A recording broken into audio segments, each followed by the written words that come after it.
El ajedrez aleatorio de Fischer es una variante del ajedrez que ha ido ganando popularidad últimamente. En el 2019, la FIDE llegó incluso a anunciar el primer campeonato mundial de ajedrez aleatorio de Fischer oficial, del 27 de octubre al 2 de noviembre. ¿Cómo es este formato de juego?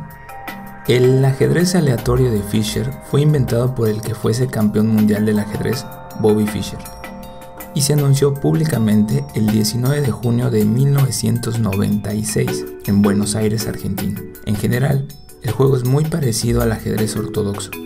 Se utilizan las mismas piezas y el objetivo del juego es dar jaque mate al rey del oponente. La diferencia principal está en la posición inicial. En el diagrama puedes ver una posición inicial de la primera ronda del Campeonato Mundial FIDE de ajedrez aleatorio Fischer de 2019.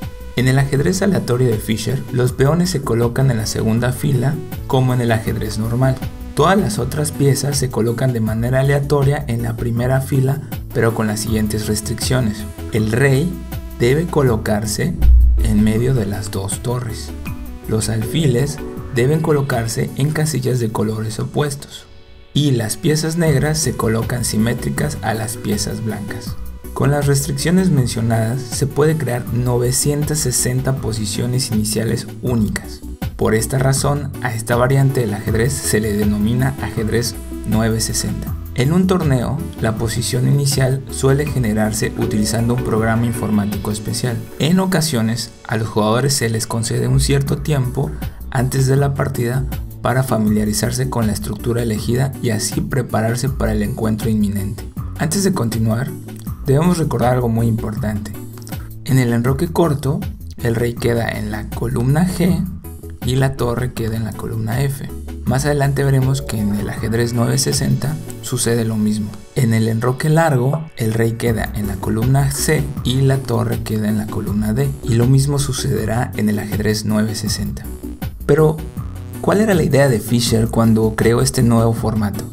En sus últimos años, Bobby Fischer acabó decepcionado con el estado en el que se encontraba el ajedrez de competición. La meta de Fischer era crear una variante del ajedrez donde la creatividad y el talento de los jugadores fuese más importante que la habilidad de memorizar y analizar aperturas predeterminadas. Su intención era conservar la complejidad y el encanto del juego, eliminando la necesidad de memorizar una inmensa cantidad de teoría. La recepción al ajedrez aleatorio de Fischer es desigual. Por una parte, los defensores del ajedrez 960 afirman que esta variante del juego aporta más creatividad al ajedrez, ayuda a que los jugadores no pierdan tiempo en su tediosa preparación y ofrece una manera de descubrir quién es realmente el mejor jugador en la práctica, en lugar de averiguar quién se ha preparado más extensamente en casa. Por otro lado, los oponentes del ajedrez aleatorio de Fischer señalan que este formato premia al jugador perezoso que no quiere estudiar ajedrez, que las posiciones iniciales del ajedrez suelen carecer de la perfecta armonía de la posición original,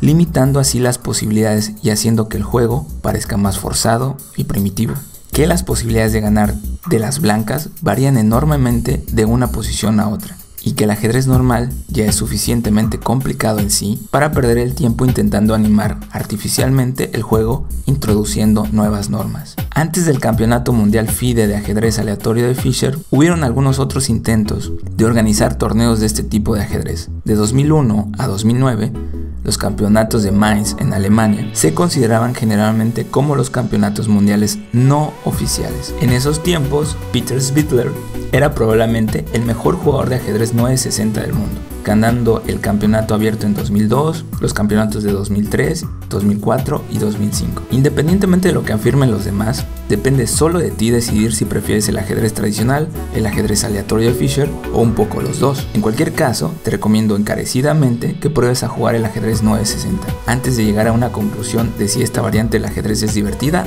o no. Nunca se sabe hasta que la juegas. Nos vemos en la próxima lección. Chao.